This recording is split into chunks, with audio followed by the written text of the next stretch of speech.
Hello and welcome back to Tabletop Thoughts. Today we are going to be going through my Shadowdark adventure, The Lost Tomb.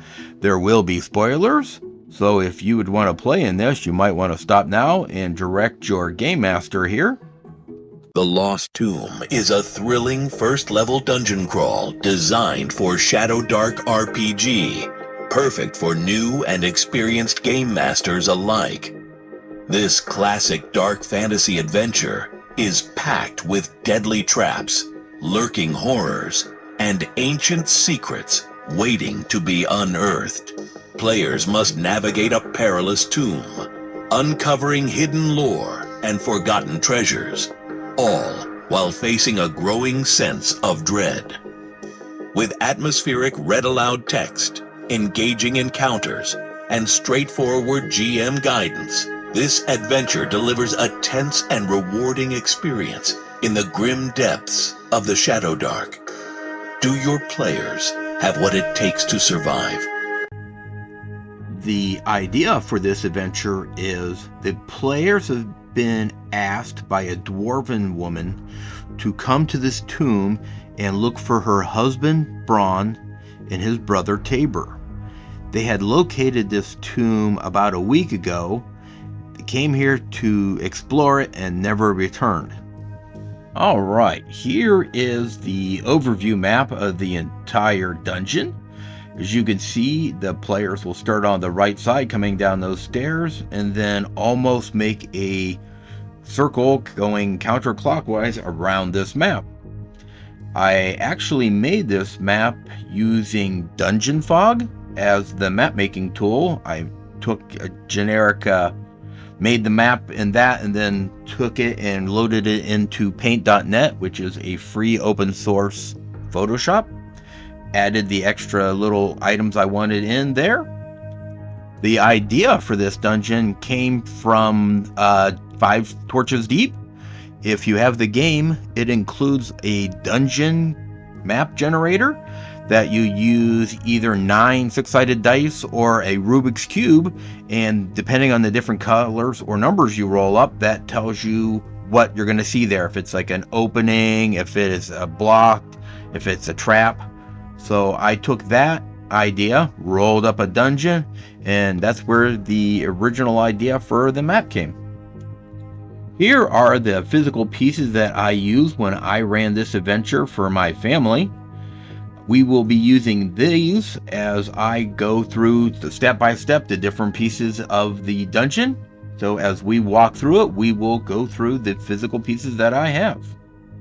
Here is the random encounters table that I created for this adventure.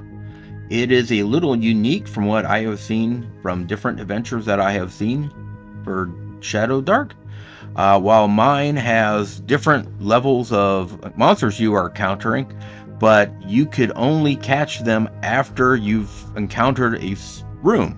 So like if you are in the water room, you will only be able to roll up a giant spider. If you would roll a 6 for a skeleton, that is only available once you get to the archive room. Otherwise, you will get a giant spider. All of the monsters shown on this random encounter and used in this adventure are all available from the Game Master's Quick Start rules, and the players can make up all their characters from the player Quick Start rules.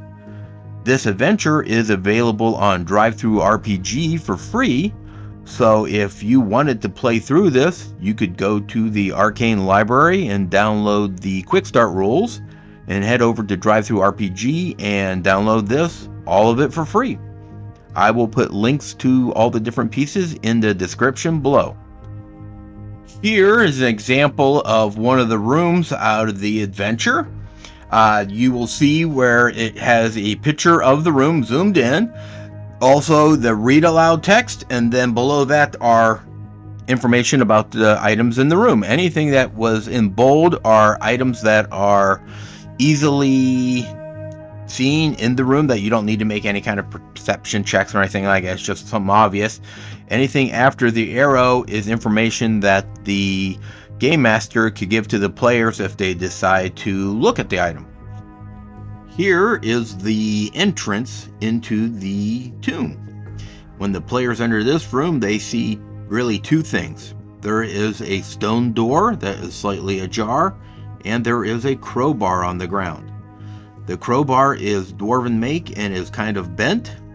The door is partially open. If they look at the door, they will notice that there is inscription carved into the door that says, "Here lies Zardok the Vile. His cruelty was only matched by his devotion to darkness." When the players pass through the door and enter into the next room, they see two sets of footprints on the floor. One goes straight ahead and then just disappears. The second set follows along the southern wall to the west. If the players stop to listen, they can hear what sounds like rain coming from the western room. The trap to this room is the center of the room actually has an illusion covering a 10-foot deep pit. At the bottom of the pit lies the body of Braun.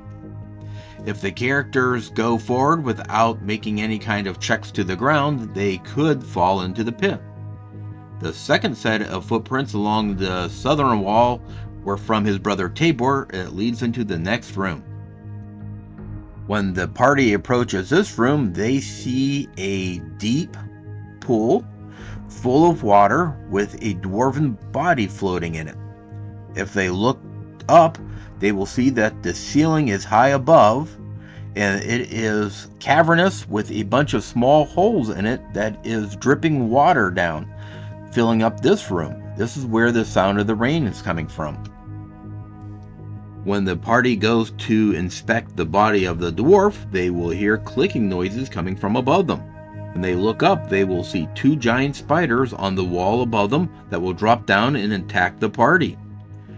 When the party is able to kill one of the spiders, we will make sure they roll for morale. The other spider may flee off into the darkness above.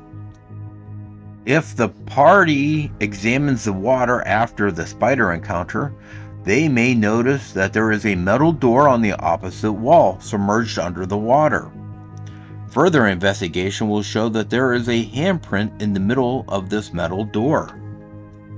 If one of the players goes into the water and places their hand into the imprint, the metal door will spring open and the water in this room will rush out into a cavernous area beyond. The player will have to make several checks to avoid being sucked out into the crevice and disappearing into the darkness. At this point, I take the tiles that we've already had and I place them on the stone risers. That way the water room, now that is empty, is actually physically below the level of the rest on the table. It gives a better impression to the players that they can actually see, hey, there is a drop off here where the stone door is. Here is where I would put the tiles for the crevice and then a hallway that is seen beyond. When they are at the door, before they do anything, you can mention to them that it smells awful bad below and there is the fluttering of wings that can be heard. At this point, the party will have to figure out a way to get across this divide if they want to continue exploring this dungeon. Once one of the players crosses the divide, I have a huge amount of stingbats come flying up out of the crevice and below, past the doors in the hallway and out into the darkness above. A pair of stingbats will stop and engage the players. One will attack the character on the hallway side, the other one will engage the players in the water room. Again, we could use the morale, so when one of them perishes, we should check to make sure the other one does not flee.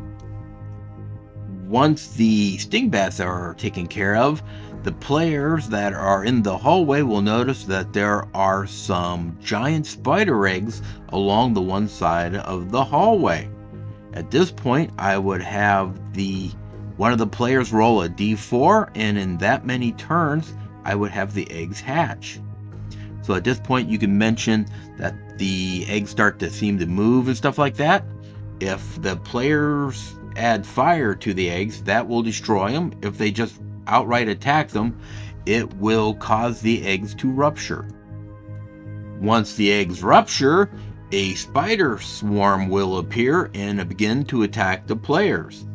Since these are really a very immature swarm of baby spiders, I do not have them roll morale at all. Since there is a mass of them, they just attack until they are destroyed. Once the heroes have dealt with the spider swarm, they get to the alcove room. This room has 4 pillars in it, and the walls are covered with openings that house the bodies of the loyal followers of the Dark Lord. Once the players get to about the middle of the room, they will hear stirring coming from both sides of the room as skeletons start to rise from the different crypts. The players will have to deal with all of the different skeletons that rise up because undead are immune to any kind of morale checks. Once they get past the skeletons, they enter into the crypt area.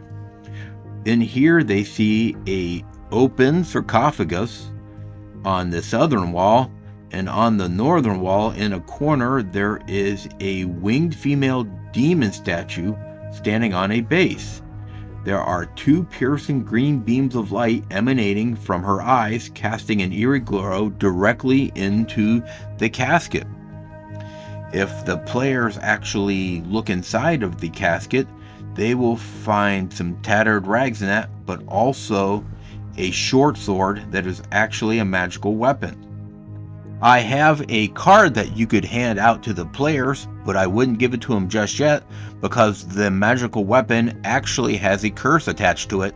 So I would let the players pick it up and let them know that they feel that this item is magical, but maybe also include to it that they feel something that doesn't feel quite right, that makes them feel uneasy about the weapon. As the players come to this room, they see 2 giant lion statues that flank a platform with a throne on it. Behind the throne, in the wall, is carved the mural of a military man, probably the warlord, standing there looking down upon them. In front of the throne on the ground is a pale, hunched-over creature.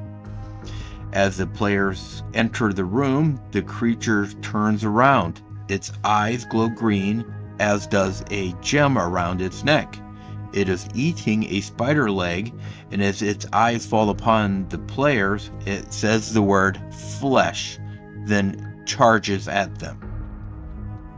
This creature is what is left of Zardok, the warlord. He has become nothing more than a ghoulish creature. After the players defeat the ghoulish creature, they notice that the gem on his necklace matches a hole in the wall behind the throne, where a necklace should be. If the players take the necklace and press it into that, they will hear a click as the gem is almost absorbed into the wall, but then a section of the wall will move. If the party explores this new area, they will find a treasure chest that has been locked into this room. This is the remaining treasure of the warlord. Of course, this chest is trapped, and if the players do not look for it or disengage it, it will spray a green poison that could wipe out the party. If the party is able to disable the trap, or they survive the poison, they will find a bunch of gold and weapons and stuff like that in this chest. That is the end of this adventure. Now I am going to go through some of the additional pieces that I had printed out to use with this adventure. I printed out 4 dwarf characters. I made 2 of them male and 2 of them female. If I was to purchase this adventure, I would create characters for all of the different player characters and just have them available to the players. That way they would all be pre-generated, so if this is the first time you had players running the game, they would just have to pick a character and all the work for, generating the characters would be done. That would make a first session go really well, especially for new players.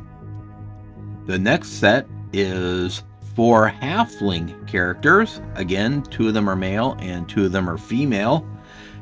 And for all of these different groups, I made sure that I had 1 of each class available. So there will be a fighter, a thief, a priest, and a wizard for all 4 of the races that I like to use in my Shadowdark games. I really don't like the goblins or the half-orcs because those seem like monsters more to me, and I don't like it when players are playing the monsters. This next group is the humans. Again, there is 2 males and 2 females and 1 of each of the 4 classes. And here are the elves. Again, there are 2 males and 2 females, and there is 1 of each of the 4 classes of these. Here are the giant spiders. I decided early on that I was just going to print up 4 of all of the monsters that could be found on the wandering monster encounter tables.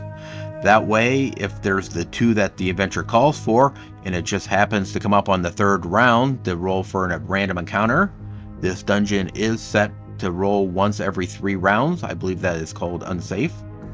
That way, if the players just happen to encounter the 2 spiders and it is time to roll, and the game master rolls up a random encounter and there's another spider, there are enough miniatures that you could actually have 2 extras. Here are the 4 stingbats that will be included with the physical copy of this game. Here are the 4 skeletons that I printed out to use with this game. I believe all of these minis were actually printed from Fat Dragon Games. I think most of the miniatures I printed out were all printed to be supportless, even though I think most of these I made in resin just because it has better details onto them. Here are the 2 corpses that I will include with the physical copy of this game. These will be used for the dead dwarf brothers that never get to leave the dungeon. Here are the spider swarm, the spider eggs, and the undead form of Zardok. Zardok is a unique creature in this adventure, so he has a unique stat block that I put into the module. Here is an actual printed copy of the adventure, and I printed out the 2 magical items that appear in this adventure out on cardstock. I am going to include those into the 1 copy that I have printed out that I use with my family. Since I am not going to run this again, I am actually going to package this all up and probably put it out on eBay or my Etsy store so somebody else could buy it and run it. Thanks for watching. If you enjoyed this, check out the next video right here. It's packed with more great content. And as always, keep on gaming.